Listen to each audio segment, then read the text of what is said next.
নমস্কার বন্ধুরা, আজকের ভিডিওর আলোচনার বিষয় হচ্ছে রাহু গ্রহের 1 থেকে 12 ঘরের ফলাফল।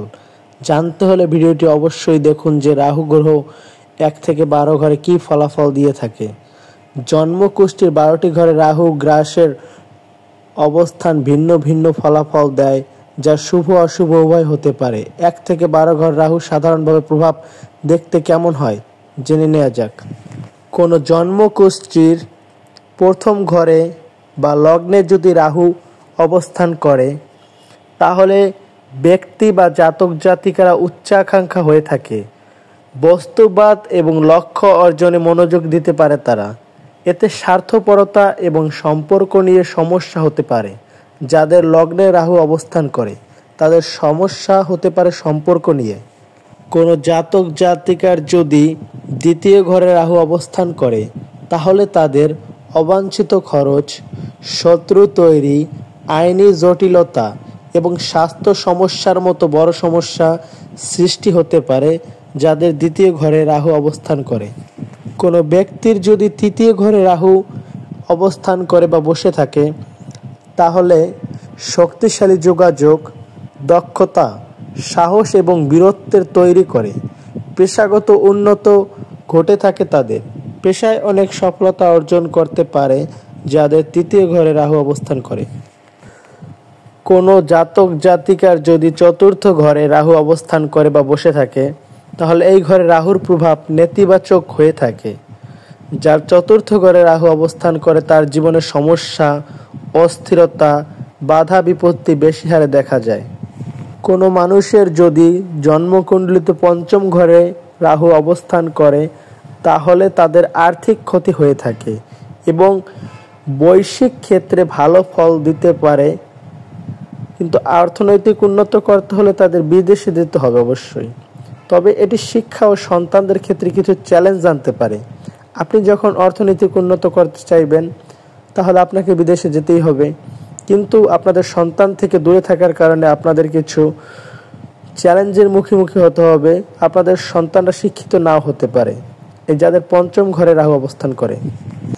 ষষ্ঠ ঘরে যদি জন্মকুণ্ডলিতে রাহু অবস্থান করে, তাহলে রাহু শত্রু দমন করে থাকে, রোগ মুক্তি করে থাকে এবং আর্থিক লাভের সম্ভাবনা দিয়ে থাকে। যাদের ষষ্ঠ ঘরে রাহু অবস্থান করে, এই ঘরে রাহু অবস্থান করলে জাতক জাতিকাদের অনেক সুফল মেলে। তারা ভালো ফলাফল পেয়ে থাকে, অর্থনৈতিকভাবে উন্নত হতে পারে, শত্রুদের হাত থেকে বাঁচতে পারে, রোগ ভোগ তাদের থেকে দূরে থাকে। সপ্তম ঘরে রাহু অবস্থান করলে বিবাহিত জীবনে বিশ্বাসের অভাব দেখা যায় এবং অবিশ্বাসের ছায়া তৈরি হতে পারে। যেসব জাতক জাতিকার সপ্তম ঘরে রাহু অবস্থান করে, তাদের জীবন সঙ্গী আগে থেকেই কারোর সাথে প্রেম করে, প্রেমে লিপ্ত থাকে বা খারাপ সম্পর্কে জড়িয়ে পড়ে যাদের সপ্তম ঘরে রাহু অবস্থান করে। এমনকি সম্পর্কের ভালোবাসা পূর্ণতা হয় না। অষ্টম ঘরে যদি রাহু উপস্থিত থাকে বা জন্মকুণ্ডলিতে অবস্থান করে, তাহলে উদ্ভাবনীয় ধারণা এবং সৃজনশীলতার মাধ্যমে আর্থিক লাভ করতে পারে জাতক জাতিকারা। এছাড়া সম্মানজনক ও বুদ্ধিমান ব্যক্তিদের সাথে সুসম্পর্ক তৈরি করতে পারে। নবম ঘরে রাহু গ্রহ অবস্থান করলে জাতক জাতিকাদের আর্থিক ক্ষতি, শত্রু বৃদ্ধি এবং কিছু ক্ষেত্রে ধর্মীয় বিষয়ে ভুল ধারণা তৈরি হতে পারে।